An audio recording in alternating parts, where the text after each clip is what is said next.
Hi guys, so we just opened up this machine and it looks like there's been some coffee grinds used in it. Now I don't know if the manufacturer tests it before it goes out or if there's a way to clean it, because I don't know what this is.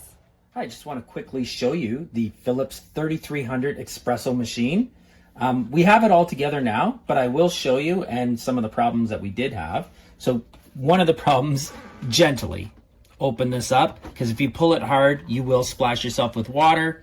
Inside here, we have the Aquaclean, which it's a filter so that you're not forced to descale your machine as much. So we did install it. It's in the instructions on how to put it in. It takes about 5 minutes. So we'll put that back in. And then over here, this is another attachment that you have to install. And this is the milk frother. Very easy to clean.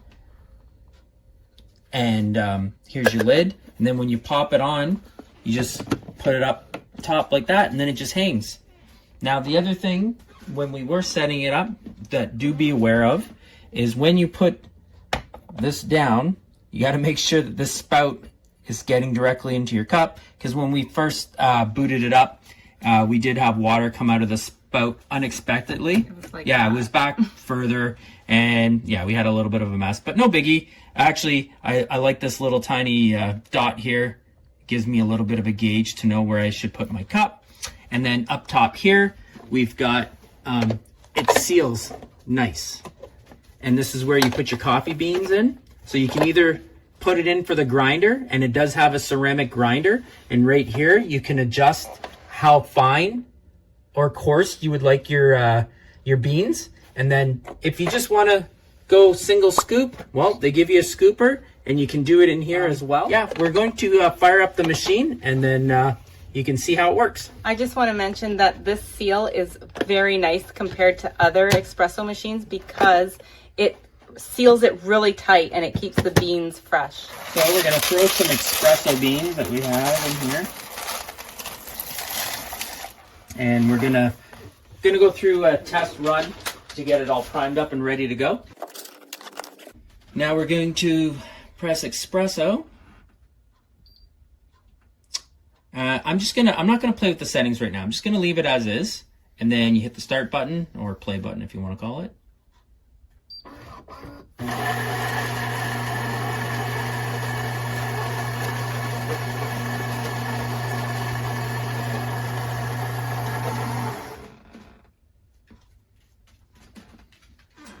Now we're gonna do a couple of these to get the machine primed up and ready to go so it makes proper espresso. We will put milk in it too later.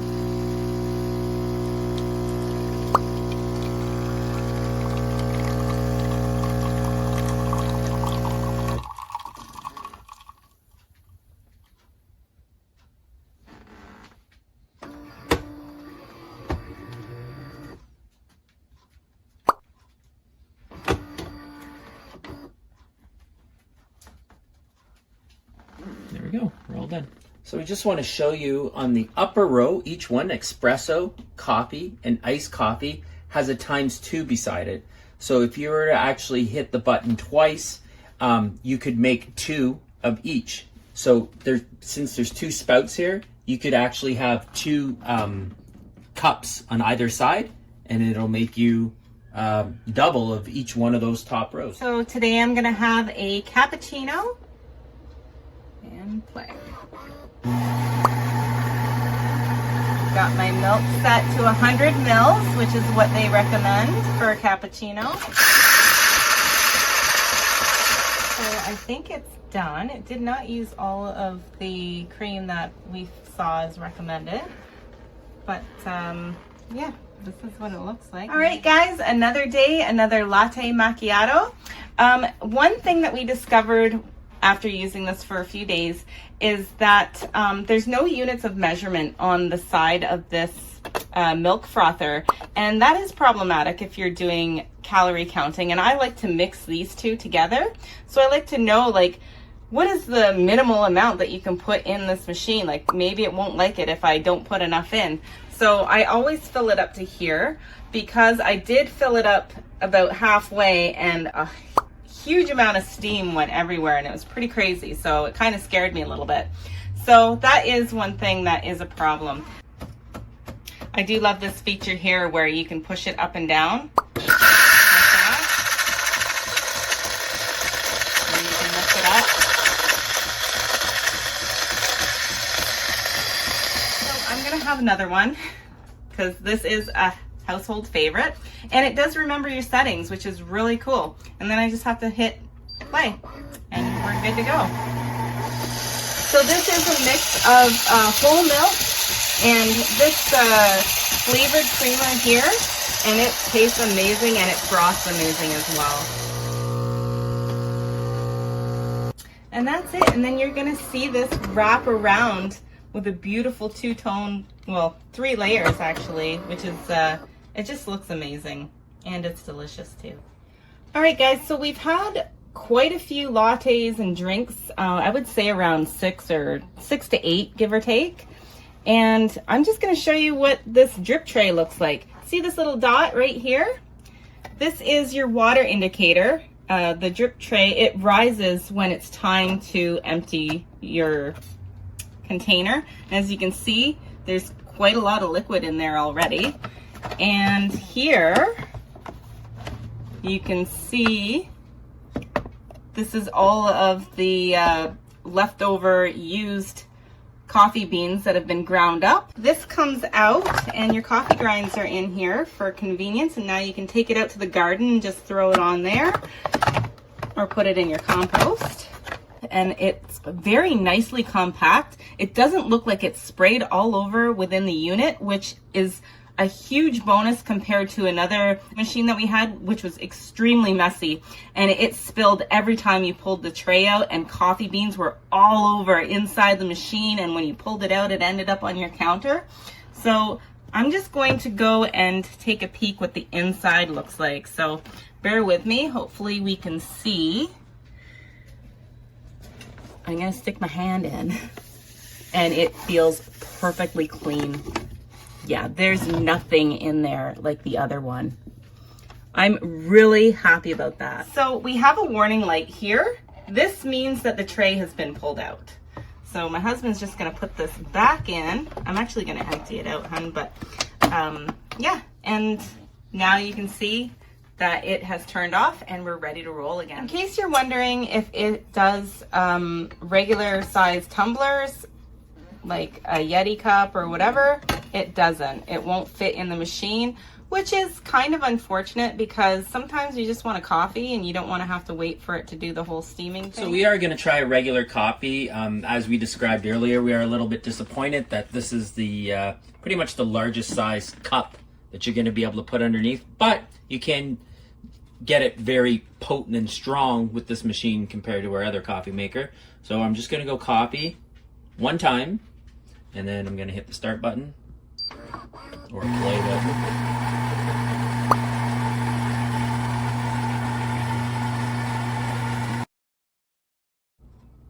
That's a small coffee. Yep, and it's all done. So that's what one coffee does. So I could have did it. I could have did it times 2 possibly, and it probably would have come up to about here. But so to give you an idea as to how much 1 cup of coffee is, it's only half a cup. Yeah, just a little over 4 ounces. So we're just going to talk briefly about the not so fun part about owning a machine like this. Right here you've got your service door, and this is what opens here. And this they call the brew group. And so it's a little tricky sometimes. You got to push, and then it just pulls out. So now they're saying that you just wash this under the tap, and then just let it drip dry. They don't want you to use any type of cloth to get fibers inside. Inside here, you can wipe with a damp cloth, but this, they do not want you, the brew group, they do not want you using anything other than drip dry. And then, so now part of the maintenance, every 2 months, they suggest that you use the grease that they do provide you. And it actually costs you $13 to replace. And then there's 3 points that you put it on. I'm just going to show you the one because mine's still dirty. But right here is one of the spots where you would grease up. And you can go online to see how you do that. And I'm going to place this back in, and then I'm just going to tell you as well, not only for the brew group, but then up here, this is again something extra that you would buy, and they're coffee grease remover tablets, and you can pop them in there, and they suggest you do that monthly. And then the other thing, again, you do not get provided, is the Espresso machine descaler. So the machine itself will tell you when it's time for descaling. So that's something else that you have to buy. So you're looking at, all in, probably an extra $60 to $75 for maintenance of the machine, just to give you a heads up before you do get the machine. Overall, my husband and I really love this machine. Still super clean inside. Phillips, you outdid yourself because this machine is way better than our other one. I absolutely love the fact that this lid here seals and keeps your beans fresh, which is also better than our other one.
One shot.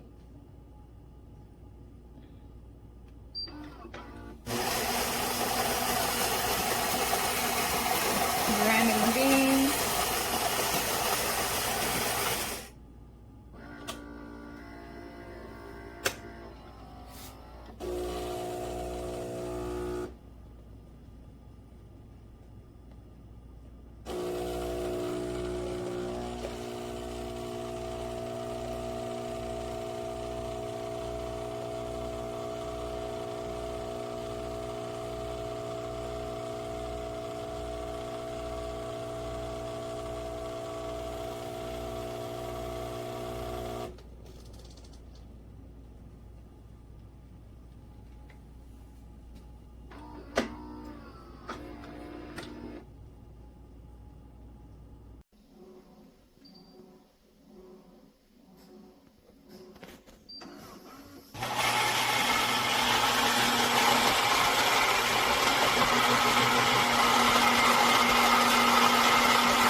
This is a video.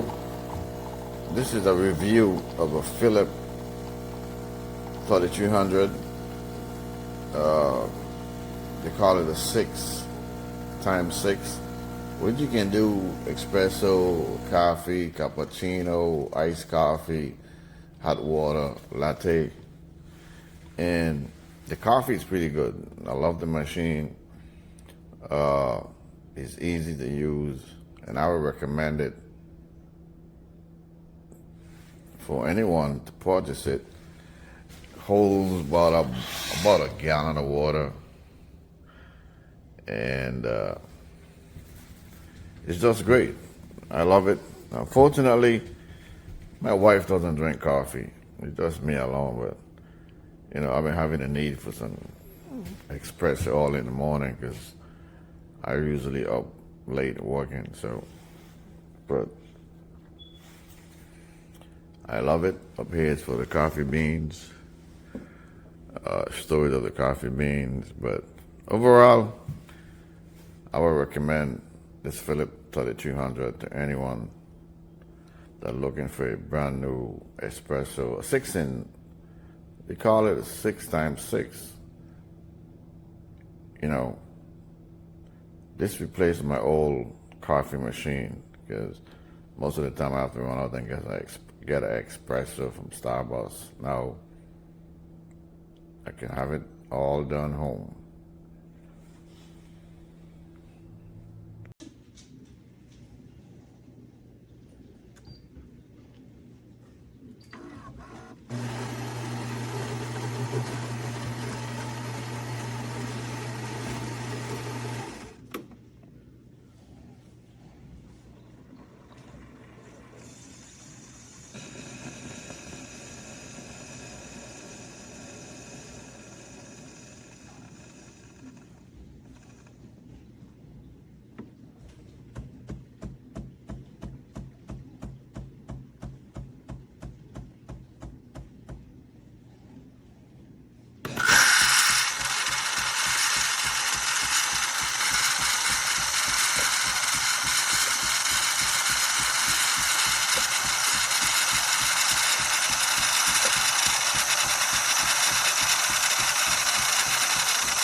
it.